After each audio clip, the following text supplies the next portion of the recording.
खैर के जंगल में बर्फबारी हो रही थी क्योंकि सर्दियों का मौसम आ चुका था। तमाम पंछी अपना भोजन लिए एक पेड़ के नीचे बैठे हुए थे। टूनी, हमने अपना सर्दियों का सारा भोजन इकट्ठा तो कर लिया, मगर हम इसे अब छुपाएंगे कहाँ? हाँ टूनी, अगर तुम्हारे पास कोई प्लान है तो हमें भी बताओ। दोस्तों, मैंने सब सोच लिया है कि इस बोतल को कहाँ छुपाना है। मिट्टू, तो ये तुम्हारे घर के सामने एक गुफा है ना? हाँ हाँ टूनी, मेरे घर के सामने एक गुफा है और उस गुफा में कोई नहीं रहता। हाँ तो दोस्तों, हम अपना सारा भोजन उसी गुफा में छुपाएंगे। इस दफा तो चोर पूरे जंगल में डंडोरा पीटते हुए रह जाएंगे और उन्हें हमारा भोजन कहीं नहीं मिलने वाला। चलो तो दोस्तों, हम मिलकर इस सारे भोजन को उठाते हैं और उस गुफा की तरफ चलते हैं। फिर वो सब पंछी अपना सारा सामान लिए उस गुफा में आ जाते हैं और वहाँ एक कोने में अपना सारा सामान रख देते हैं। दोस्तों, अब हमारा ये सारा सामान यहाँ महफूज रहेगा। अब हमें यहाँ से चलना चाहिए, रात भी होने वाली है। फिर वो सब उस गुफा से बाहर निकल जाते हैं और अपने अपने घरों की तरफ चले जाते हैं। अरे ओ मेरे कालू जी, रात हो चुकी है, क्या चोरियां करने का इरादा नहीं है आज आपका? रात रात हो गई, मुझे तो पता ही नहीं चला। जाना है चोरी करने, क्यों नहीं जाना? चोरी नहीं करेंगे तो हम दोनों खाएंगे क्या? हाँ तो कालू जी, जाए ना, जल्दी जाए, कितनी रात हो चुकी है। आपका तो सोने से ही पेट नहीं भरता। जा रहा हूँ। लड़ती ही रहती हो। चोरियां करना इतना आसान नहीं है। जिस दिन तुम्हें करनी पड़ गई तुम्हें लग पता जाएगा। फिर कालू कौवा तेज है, चार बातें कोरी कौवे को सुनाकर चोरी करने के इरादे से अपने घर से बाहर निकल जाता है। वो चोरी करने के लिए सबसे पहले रानी चिड़िया के घर आता है। वो इधर उधर देखता है मगर उसे खाने के लिए कुछ नहीं मिलता। फिर वो कबूतर के घर आता है और वो इधर उधर खाने पीने की चीजें तलाश करता है मगर उसे वहां भी कोई भोजन नहीं मिलता। फिर वो कबूतर के घर से उड़ता हुआ मिठू तोते के घर आता है मगर उसकी आंखें वहां फटी की फटी रह जाती हैं क्योंकि वहां भी उसे खाने के लिए कुछ नहीं दिखाई देता। फिर वो टूनी चिड़िया के घर आता है मगर टूनी चिड़िया के घर भी कुछ भी खाने के लिए नहीं होता। फिर बेचारा कालू कौवा मुंह लटकाए और खाली हाथ अपने घर आ जाता है।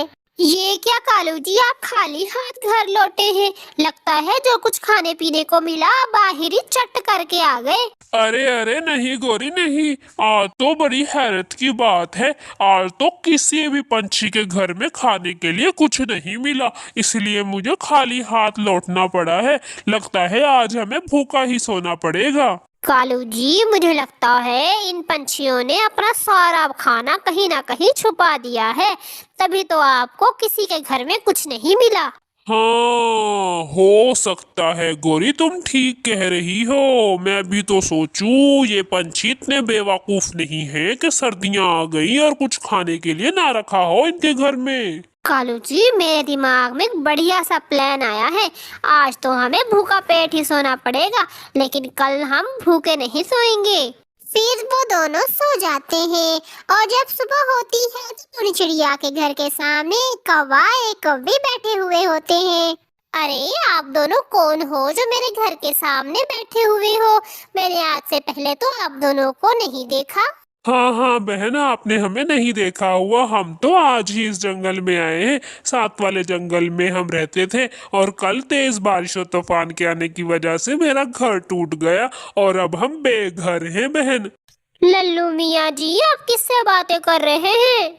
सुंदरी मेरी बीवी, मैं एक चिड़िया बहन से बातें कर रहा हूँ। उसे मैं अपना दुख दर्द सुना रहा हूँ। कवे भाई, क्या हुआ? क्या आपकी बीवी को मैं दिखाई नहीं दे रही हूँ? चिड़िया बहन, मेरी बीवी अंधी है और मैं लंगड़ा हूँ, लंगड़ा। हम दोनों ही एक दूसरे का सहारा हैं। कवे भाई, मुझे तो आप दोनों को इस हालत में देखकर आप पर तरस आ रहा है।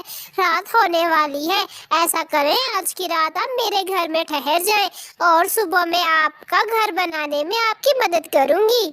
चिड़िया बहन, आप तो कितनी दयालु हैं। आज आप हमें अपने घर में रहने के लिए जगह दे रही हैं। काश मेरी आंखें होती और मैं आपको देख पाती। फिर टूनी चिड़िया उस कौवे और उस कौवी को अपने घर के अंदर ले आती है और उन्हें खाने के लिए कुछ दाने देती है। रात के तीसरे पहर सुबह होने से पहले ही टूनी चिड़िया उस गुफा तक पहुंचती है और उसके अंदर चली जाती है। कालू कौवा और गोरी कौवी टूनी चिड़िया का पीछा कर रहे होते हैं और उस गुफा तक आन पहुंचते हैं। वो एक दरख्त के पीछे छुप जाते हैं, टूनी चिड़िया के बाहर निकलने का इंतजार करते हैं। प्यारे दोस्तों, जल्दी से कमेंट करके बताओ कालू कौवे की किस टांग में चोट लगी हुई है। कुछ ही देर में टूनी चिड़िया उस गुफा से एक फलों की टोकरी लिए अपने घर की ओर चली जाती है और कालू और गोरी कौवी से जाता हुआ देख लेते हैं। सुबह हो जाती है। कालू कौवा टूनी चिड़िया से कहता है, चिड़िया बहन, आपका बहुत बहुत शुक्रिया कि आपने रात गुजारने के लिए हमें अपने घर में पनाह दी। अब मुझे और मेरी बीवी को यहाँ से जाना होगा। हम दोनों यहाँ पास ही में अपने मामे के घर जा रहे हैं। अरे ना ना ना ना कौवे भाई, इसमें शुक्रिया की कोई बात नहीं है। मुझे आप दोनों की मदद कर कर खुशी हुई। फिर कालू कौवा और गोरी कौवी टूनी चिड़िया के घर से निकलते ही सीधा गुफा में आ पहुंचते हैं और वो देखते हैं कि गुफा में तो खाने का कोई सामान नहीं है, वो तो बिल्कुल खाली है। तभी वहाँ पर टूनी चिड़िया भी उड़ती हुई उनके पास आ जाती है। क्या हुआ, दोनों के तोते क्यों उड़ गए मुझे यहाँ देखकर? तुम टूनी चिड़िया, तुम्हें कैसे पता कि हम यहाँ होंगे? अरे कालू जी, मैं तो तभी तुम दोनों को पहचान गई थी जब तुम दोनों मेरे घर पर अंधे और लंगड़े बनकर आए थे। मैं जानती थी तुम दोनों अपने लिए खाना तो इकट्ठा खरीद नहीं सकते हो और हम पंछियों का खाना चोरी करने के लिए तुम लोग किसी भी हद तक जा सकते हो। अरे चिड़िया, तुम तो हमसे भी बड़ी ड्रामेबाज निकली। चलो तो कालू और गोरी, अब यहाँ बैठकर इस गुफा की ठंडी हवा खाओ। तुम दोनों, खाने को तो तुम लोगों को कुछ नहीं मिला। टूनी चिड़िया फिर वहाँ से चली जाती है और कालू और गोरी इस गुफा में बैठे यही सोच रहे होते हैं कि आखिर हो क्या गया। जैसा उन्होंने सोचा था वैसा तो हुआ ही नहीं।